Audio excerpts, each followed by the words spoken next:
કોટે મોર ટહુકિયા ને વાદળ ચમકી વીજ મારા રુદાને રાણો સાંભળ્યો ને આવી રૂડી અષાઢી બીજ. નમસ્કાર દર્શક મિત્રો, અબ તક ચરણમાં આપનું સ્વાગત છે. આપણી ભારતીય સંસ્કૃતિની અંદર, આપણી હિન્દુ સંસ્કૃતિની અંદર અષાઢી બીજ એટલે કે એવો તહેવાર કે આ અષાઢી બીજનો તહેવાર શરૂ થતાં જ સરસ મજાના ધાર્મિક તહેવારો, વ્રત, ઘણા બધા તહેવારો અને વ્રત ચાલુ થઈ જતા હોય છે. અષાઢી બીજ પછી આપણી જન્માષ્ટમીનો તહેવાર, શ્રાવણ મહિનાનો તહેવાર, ગણપતિ ઉત્સવ, નવરાત્રિ, આવા સરસ મજાના આપણા ભારતીય સંસ્કૃતિની અંદર, આપણા હિન્દુ સનાતન ધર્મની અંદર તહેવારો આવેલા છે. અને હું સૌભાગ્યશાળી, આપણા નસીબદાર માનીશ કે આપણે ભારતીયની ધરતી ઉપર, ભારતની ધરતી ઉપર જ્યારે આપણે અવતાર ધારણ કર્યો છે. અને વધુ પણ નસીબદાર હું એટલા માટે કહીશ કે આપણા ભારતની અંદર, ગુજરાતની અંદર, સૌરાષ્ટ્રની અંદર આપણે સૌએ જન્મ લીધો છે. કારણ કે આપણે સૌરાષ્ટ્રની ધરતી ઉપર ભગવાન શ્રી દ્વારિકાધીશ, સોમનાથ મહાદેવ અને જલારામ બાપા વીરપુરવાળા, આવા ઘણા બધા સંતો મહત્વના મહાપુરુષો અને ભગવાન જેને આપણે સૌરાષ્ટ્રની ધરતી ઉપર જન્મ અવતાર લીધો છે. ત્યારે આજે આપણે વાત કરીશું અષાઢી બીજની, કે અષાઢી બીજનો તહેવાર આવતા જ સૌ લોકોમાં આનંદ અને ઉત્સાહ છવાઈ જતો હોય છે. સમગ્ર ભારતની અંદર અષાઢી બીજના દિવસે ભગવાન જગન્નાથની રથયાત્રા નીકળે છે અને ખૂબ ઉત્સાહથી, ખૂબ આનંદથી લોકો અષાઢી બીજના તહેવારને ઉજવતા હોય છે. પરંતુ આ ભગવાન જગન્નાથ જે છે તેની રથયાત્રા શું કામે ને કાઢવામાં આવે છે? ભગવાન જગન્નાથ છે તે કોના અવતાર હતા? ભગવાન શ્રી કૃષ્ણના, મહાદેવના? એ આપણે સૌ અજાણ છીએ. ક્યાંક ને ક્યાંક ભગવાન જગન્નાથની ઘણી બધી એવી વાત છે જેનાથી આપણે સૌ અજાણ છીએ. ત્યારે આવો આપણે સાથે રાજકોટની અંદર જગન્નાથ મંદિરના પૂજારી આપણી સાથે જોડાયા છે, ત્યાગી मनमोहन दास जी। जी गुरुजी, आज रोज अषाढ़ी बीज है और अषाढ़ी बीज के दिन भगवान जगन्नाथ की बहुत बड़ी रथ यात्रा निकलती है।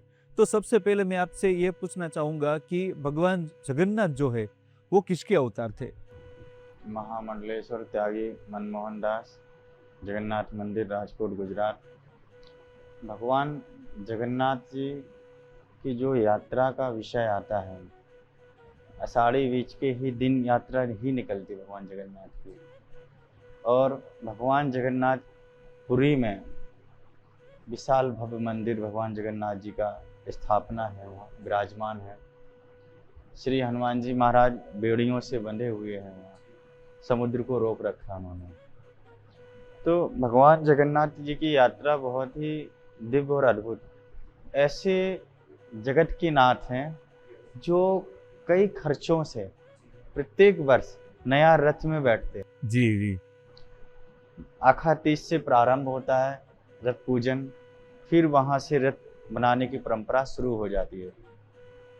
तो भगवान जगन्नाथ, सभी जितने भावी भक्त हैं वो रथ में को बनाने की तैयारियां करते।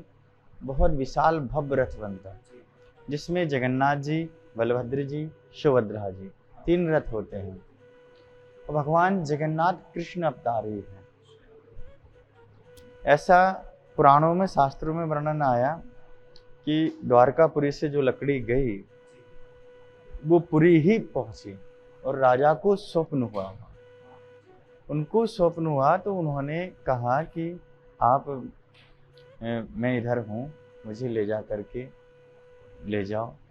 तो राजा ने जैसे ही लकड़ी को, सभी अपने अंतरियों को भेजा, लकड़ी का खोज कराया, लेके आए।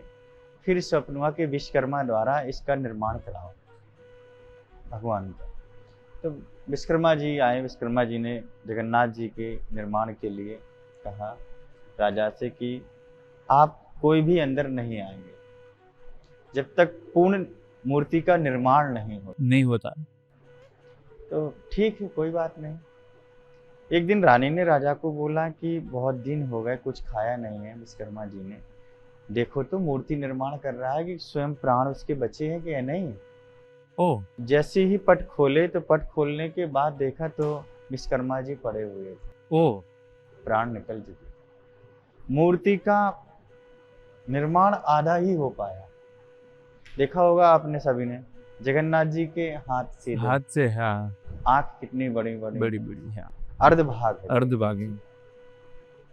राजा चिंतित हो गए। राजा ने कहा कि भाई ऐसा निर्माण अधूरा रह गया, मेरे कबाड़ खोलने से विश्वकर्मा जी का शरीर पूरा हो गया, क्या करूं, बहुत चिंतित रहे। स्वप्न में भगवान ने राजा को बोला कि मैं इस कलिकाल में, कलयुग में इसी भेष में मेरा धूमधाम से मंदिर निर्माण करो और पूजन अर्चन वंदन करो। मैं इसी कलिकाल में इसी भेष में पूजूंगा। तो राजा ने कहा ठीक है प्रभु, जो आज्ञा आपकी। मंदिर निर्माण हुआ और भारत के पूरे विश्व में जगन्नाथ मंदिर एक ऐसा है कि अगर हवा इस साइड चल रही हो तो ध्वजा पताका विपरीत साइड होती है। दूसरा, अभी तक कोई फ्लाइट ऊपर से नहीं निकली, प्रमाण है। और भगवान जगन्नाथ की ध्वजा में आपने देखा होगा चंद्रमा का आकार बना रहता है। वो भगवान जगन्नाथ जी की मामा है। मामा है मामा है वो, इसलिए उन्होंने कहा मामा आप कहाँ रहेंगे? तो भगवान ने कहा कि आप मेरी ध्वजा में रहेंगे, आप ध्वजा में विराजिए। तो चंद्रमा के आकार में मामा के रूप में। वो गुरुजी को चावल का भी कुछ राज है, वो चावल पकवाने का, वो क्या है? भगवान जगन्नाथ जी को विशेष भात का भोग लगता है। भात माने चावल, इंग्लिश में राइस। तो भगवान को चावल बहुत प्रिय है, क्योंकि उड़ीसा के कलिकाल में जो भी भक्त देखा जाए तो वहाँ चावल का प्रयोग किया जाता है। तो भगवान को चावल बहुत प्रिय है। जैसे हमारे सनातन हिंदू धर्म में एकादशी के दिन चावल नहीं बनाते हैं, लेकिन हमारे भगवान जगन्नाथ चावल बिना रह नहीं सकते। इससे भूख का पेट हो गया। आप कितने भी पकवान बना दो, कितने भी व्यंजन बना दो, लेकिन भगवान जगन्नाथ को चावल खिलाना आना अति आवश्यक है। भोग थार में चावल तो होना ही चाहिए। विशेष महत्व देखो, आपने दुनिया के मंदिर देखे होंगे, लेकिन भगवान जगन्नाथ का जो मंदिर है, जो रसोई घर है भगवान जगन्नाथ जी के, अन्नपूर्णा भंडार है, कितने व्यंजन बनते हैं। और विशेष महत्व इस बात का कि जो मिट्टी में ही प्रसाद बनता है सब। आज भी पुरातन काल के, कली काल के जमाने से लकड़ी से ही भोजन बनता है। देखा जाए सभी जगह गैस का उपयोग हो रहा है, लेकिन अभी तक गैस का उपयोग नहीं है। जो वहाँ के पंडा पुजारी होते हैं वो सभी लकड़ी से ही भोजन बनाते हैं। और सर्वप्रथम 3 मटकी रखी जाती हैं, और सर्वप्रथम ऊपर की मटकी का ही पकवान बन के तैयार होता है। ये भगवान जगन्नाथ का चमत्कार है। बहुत सी लीलाएं हैं, भगवान ने बहुत सी लीलाएं की। भगवान ने अपना दुख दर्द भी अपने ऊपर ले लेते हैं। ऐसे पुराणों में वर्णन आया कि भगवान 15 दिन के लिए बीमार पड़ जाते हैं। तो जो भगवान के सेवक विशेष पुजारी जो थे, तो उन्होंने भगवान के, उनको बुखार आया तो भगवान को पता चला कि इनको बुखार है, हमारी सेवा अर्चन वंदन कौन करेगा? तो भगवान ने स्वयं उनकी पीड़ा अपने ऊपर ले ली। ओह, क्या बात। तो पुजारी ने पूछा कि ये पीड़ा आपने क्यों ले ली मेरी? भगवान ने कहा कि मैं तुम्हारी सेवा करने के लिए आया था, आप मुझसे सेवा करा नहीं रहे थे, इसलिए मैंने सोचा कि ये पीड़ा मैं स्वयं ले लेता हूँ, इससे आप मेरी सेवा तो कर सकते हो। तो इतने दयालु कृपालु भगवान जगन्नाथ हैं। तो भगवान जगन्नाथ की महिमा बहुत अद्भुत है, जितना बोला जाए उतना कम है। दूसरा, रथ का महत्व। रथ में जो रस्सी होती है और जो आषाढ़ी बीच पे ही निकलती है, रथ की विशेष महत्व। भगवान जगन्नाथ जी की बहन सुभद्रा जी, हाँ, उनका मन हुआ कि हम कभी नगर भ्रमण करें। नगर तो देखें, कितना सुंदर नगर है पुरी। हमारी नगर में कितने लोग किस तरीके से रह रहे हैं, सुखी हैं या दुखी हैं, ये सब चर्चाएं चल रही थी। बलभद्र जी भगवान के पास सूचना पहुंची। जगन्नाथ जी ने कहा ठीक है, तो फिर नगर भ्रमण होगा तो बड़े धूमधाम से होगा। बहन की इच्छा है कि बहन थी। तो रथ तैयार किए गए, बलदाव जी का, जगन्नाथ जी का, सुभद्रा जी का, तीनों लोग रथ में बैठ करके नगर चर्चा के लिए निकले, भ्रमण किया। तो पूरा देखा नगर में सब सुखी हैं, सबको दर्शन दिए। जो कितने सौभाग्यशाली होते हैं हम हिंदू सनातनी लोग, कि हमारे देव रथ में बैठ करके स्वयं दर्शन देने निकलते हैं, लोगों का कल्याण करने, सामने से लोगों का कल्याण करने जा रहे हैं। और भगवान की दृष्टि जिसके ऊपर पड़ जाए ना, उसका जीवन तो धन्य ही हो जाता है। और भगवान भाव के भूखे हैं। गुरुजी, मैं बात करना चाहूँगा, भगवान की जगन्नाथ की मूर्ति जो है, उसमें आँखें बहुत बड़ी-बड़ी हैं। उसके पीछे का इतिहास क्या है? देखो, आपने देखा होगा इतने देवी देवताओं की आंखें छोटी-छोटी हैं, छोटी-छोटी हैं, लेकिन भगवान जगन्नाथ जी की बड़ी-बड़ी। बड़ी-बड़ी आँखें हैं। तो भगवान जगन्नाथ जी की आँखों का स्वरूप जो बना रहे थे, तो जैसा बनाया वैसा ही रह गया और भगवान को भी प्रिय हो गया वो स्वरूप। और भगवान को जो प्रिय हो जाता है वो जगत को प्रिय हो जाता जगत का प्रिय हो गया। है। भगवान भाव देखते हैं विशेष व्यक्ति का। भाव को भाव अनेक कलसहु, नाम जपत मंगल दिस दिसहु। भगवान को जिस तरीके से भाव से हम पूजन अर्चन वंदन करते हैं, भगवान के चरणारविंद का चरणामृत प्रसाद पाते हैं, भोग प्रसाद पाते हैं, तो वैसा ही भगवान हमारे ऊपर कृपा करने लग जाते हैं। रथ यात्रा के 15 दिन के लिए वो जल यात्रा होती है और भगवान का मामेरा भी होता है। उसके पीछे का सब इतिहास क्या है जल यात्रा के पीछे? और भगवान की जो स्नानी पूनम होती है, स्नानी पूनम के दिन भगवान को स्नान कराया जाता है। एक रूप में देखा जाए तो भगवान का जन्म महोत्सव भी मनाया जाता है। हाँ, जो 108 कलशों से भगवान को स्नान स्नान कराते कराया हैं, जाता है। विशेष औषधियों से स्नान होता है। फिर भगवान बीमार पड़ जाते हैं। ऐसा क्यों? तो भगवान, क्योंकि जैसे 108 जल से स्नान कराए, ये भगवान की लीला है। अपने भक्तों के लिए किस प्रकार की लीला कर सकते हैं। फिर वो अपने आराम में चले जाते हैं 15 दिन के लिए। अंदर ही उपचार होता है, सेवा पूजा होती है अंदर, भोग थार। जैसे कोई बीमार व्यक्ति को जो भोजन दिया जाता है, खिचड़ी है भगवान को, दलिया है, फल फ्रूट है, दूध है, जो बीमारी टाइम में खिलाया जाता है ठाकुर जी को, वही प्रसाद होता है। ठंडे पानी की पट्टी होती है भगवान के माथे, जिससे जल्दी से ठीक हो जाए। उनकी सेवा अर्चन होती है। फिर जब जैसे ही ठीक होते हैं तो फिर बीच के दिन धूमधाम से तैयारियां होती हैं। लोग प्रसन्नता मनाते हैं ना, प्रसन्न कोई व्यक्ति ठीक हो जाए तो उसकी कितनी खुशी होती है। हाँ, खुशी होती और है। जग का नाथ हो, ये हाँ, तो लीला उन्हीं की है, लीलाधर है वो तो। हाँ, तो भगवान बहुत ही प्रसन्नचित होकर के, बहुत ही दिव्यता भव्यता से भगवान दर्शन देते सभी भक्तों को, उनके जीवन की कल्याण करते, कृतार्थ करते हैं उनको। और रथ का विशेष खींचने का भी बहुत महत्व है। रथ का जो रस्सी भगवान की रथ की जो व्यक्ति मनुष्य पकड़ता है, उसके जीवन के सारे दुख दर्द खत्म हो जाएंगे। यह बात है। 100 यज्ञों के बराबर एक रथ यात्रा का मान्य। रथ छूने मात्र से ही पापों का नष्ट हो जाता है। देखा होगा भगवान ने नाक में पहन रखी है नथनी, कान, ये सब चीजें दिखती हैं। हाथों में कंगन पहनते हैं भगवान, बाघा वस्त्र अच्छे पहनते हैं। तो ये हमें सुशोभित करता है, उनकी ओर आकर्षित करता है। भगवान तो वैसे भी निराले है वो, तो निराले उसकी हैं। लीला एक निराली। छवि एक बार देखो, मन में ऐसा लगता भी कुछ देखा ही नहीं है, थोड़ा सा और हाँ, देख लो, देखते रहे। है ना। हाँ, तो भगवान की रथ यात्रा में कितनी विशेषताएं होती हैं। ध्वजा भगवान की, नीलाम चक्र होता है, और भगवान की विशेष तैयारियां होती हैं।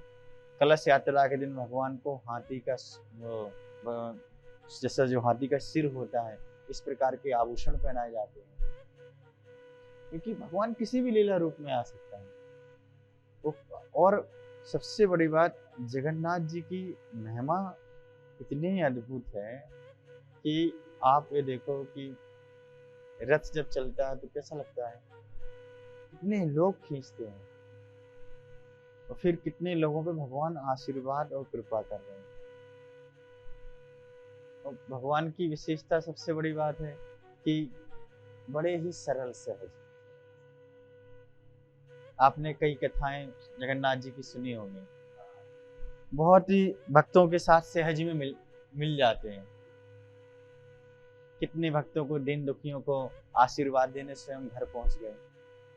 गुरुजी, वो आषाढ़ी बीज के दिन जो रथ तैयार किया जाता है, वो कैसे तैयार किया जाता है? उसके पीछे का इतिहास क्या है? ऐसा कुछ ऐसे ही तैयार किया जाता है कि जो आषाढ़ी बीज के लिए रथ तैयार होते हैं, उनकी बहुत विशेषताएं हैं। जो जैसे आपने देखो, गरुड़ को भी बिठा देते हैं, कई देवी देवताओं के स्वरूप बनाए जाते हैं। और ऐसा पुराण शास्त्र मानता है कि जगन्नाथ यात्रा में सभी लोग आते हैं, पशु पक्षी नर नारी साज भूत प्रेत सब आते हैं, सब सम्मिलित होते हैं। कौन नहीं चाहता भगवान जगन्नाथ का दर्शन करना। तो वो रथ तो इतनी विशेष महत्व से बनाया जाता है, लकड़ी का ही बनता है रथ। हमारे जैसे शास्त्र में देखा जाए तो प्रतिमा पत्थर की होती है, लेकिन ऐसे एक अपने भगवान जगन्नाथ हैं जो लकड़ी की प्रतिमा होती है। और वो प्रतिमा कितने भाव से, कितने स्वप्न में राजा को आना, भाव से बनाना, सारी लीला भगवान की है। तो ये बहुत दिव्यता भव्यता की विषय की बात है। और भगवान अपने आप में बहुत ही अद्भुत है। और भगवान जगन्नाथ से प्रत्येक व्यक्ति को जुड़े रहना चाहिए। और उनकी भगवान की जो लीला की जो बुक आती है, भक्तों पे कृपा करी, वो पढ़ना चाहिए इंसान को। वो पढ़ने से व्यक्ति को बहुत कुछ अनुभव प्राप्त हो। कोई एक लीला भगवान जगन्नाथ जी की जो लोगों को અત્યાર की यंग जनरेशन को वो उसको इसके बारे में आप बताइए।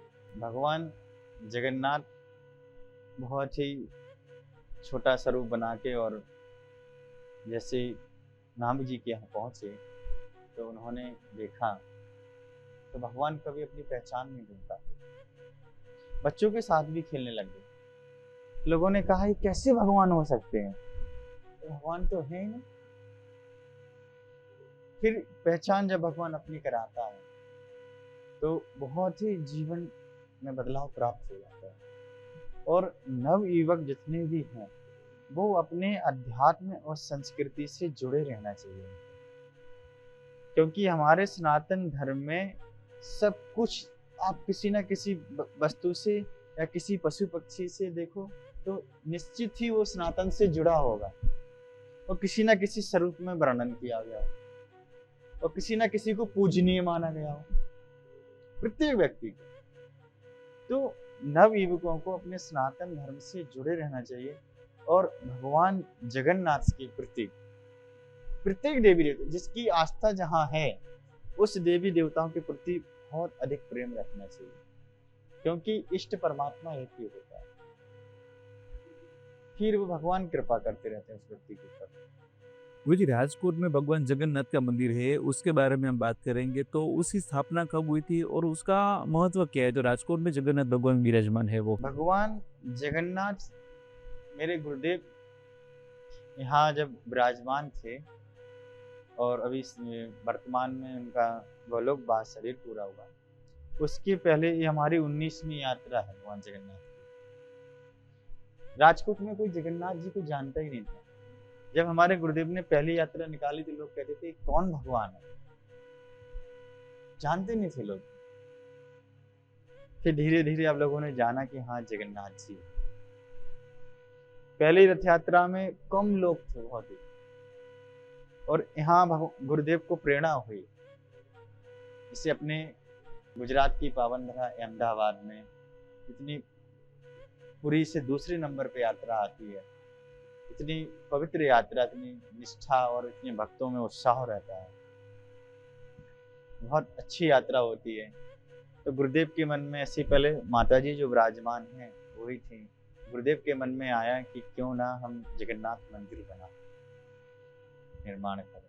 पुरी से जगन्नाथ जी को लाया गया, ब्राह्मणों द्वारा वैदिक मंत्रों द्वारा भक्तों के सहयोग के द्वारा मंदिर का निर्माण हुआ। भगवान को प्रतिष्ठित किया गया, बिठाया गया, प्रतिष्ठा हुई भगवान की, अर्चन वंदन हुआ, रथ बनाया गया, रथ में भगवान को बिठाया गया। क्यों? देखो, संत का कर्तव्य होता है भक्तों का कल्याण करना। तो गुरुदेव का मतलब था कि मैं सभी का कल्याण करूं। भगवान जगन्नाथ रथ में बैठेंगे, कितने भक्तों को कल्याण होगा। जो रथ को छुएंगे, रस्सी को पकड़ेंगे, भगवान का दर्शन करेंगे, रथ यात्रा में सम्मिलित होंगे, तो उन्हें बहुत ही दिव्य भव्यता से प्राप्त होगा। रथ का निर्माण हुआ, रथ यात्रा की तैयारी हुई, साड़ी भी जाती है, तो बहुत तैयारियां होती हैं। आज तो जो है कि राजकोट शहर में काफी बड़ी यात्रा होती है। विशेष महत्व सौराष्ट्र की राजकोट शहर की जो यात्रा है श्री जगन्नाथ जी की, वो पूरे भारत में सबसे बड़ा रूट है उसका, सौभाग्य की बात है हमारे लिए। सबसे बड़ा रूट। किसी यात्रा का रूट नहीं है जो राजकोट की यात्रा का सबसे बड़ा रूट है। दूसरा कि इतनी यात्राएं होती हैं, लेकिन जो हमारे यात्रा में पयन विधि होती है उड़ीसा में, तो वो पयन विधि से स्वर्ण राजा जो होते हैं राजघराने से, वो राजा स्वर्ण की झाड़ू लेकर के आते हैं। भगवान जगन्नाथ जी के रथ के आगे स्वर्ण की झाड़ू से फिर रथ आगे चलता है। तो उसी प्रकार से यही परंपरा सेम जगन्नाथपुरी की राजकोट में भी की जाती है। हमारे माननीय श्री मानदाता सिंह राजा ठाकुर साहब, उनके द्वारा पयन विधि होती है। वो स्वर्ण की झाड़ू लेके आते हैं, झाड़ू लगाते हैं, फिर भगवान का रथ आगे बढ़ता है। तो ऐसी परंपरा राजकोट के सौराष्ट्र में होती है, तो पुरी में होती है। तो फिर भगवान जगन्नाथ पूरे शहर को सुशोभित करते हैं, पूरे शहर को दर्शन देते हैं और पूरे शहर के ऊपर कृपा भी करते हैं, जिससे कि सबके जीवन में खुशहाली प्रसन्नता रहे, धनवान रहें, यशवान रहें और अध्यात्म से जुड़े रहें। तो जगन्नाथ यात्रा में राजकोट के सभी भावी भक्त, 16 जुलाई को यात्रा है। आप सभी लोग सम्मिलित हो यात्रा में और ये सौभाग्य से वंचित न रहें, क्योंकि ये यात्रा भगवान जगन्नाथ की साल में एक ही बार आती है। हमारे पुराण शास्त्रों में भी देखा जाए तो जगन्नाथ ही यात्रा का महत्व शास्त्रों में भी। आज का दिन की शुभ माना जाता है। काफी लोग आषाढ़ी बीज के दिन सारी अच्छी चीजें खरीदते हैं, शुभ, बहुत शुभ मानता है। देखा जाए तो हमारे सनातन धर्म में 4 नवरात्रि होती है, तो उस समय वो नवरात्रि भी प्रारंभ हो जाती है। इसे हम लोग बोलते हैं गुप्त नवरात्रि। गुप्त नवरात्रि वो प्रारंभ होती है। द्वितीया के दिन भगवान जगन्नाथ विचरण करने निकलते हैं, सबको दर्शन देने निकलते हैं। तो नवरात्रि के दिन का भी महत्व होता है। माँ भगवती की कृपा होती है, फिर जगन्नाथ जी की कृपा, तो बहुत ही अच्छा है।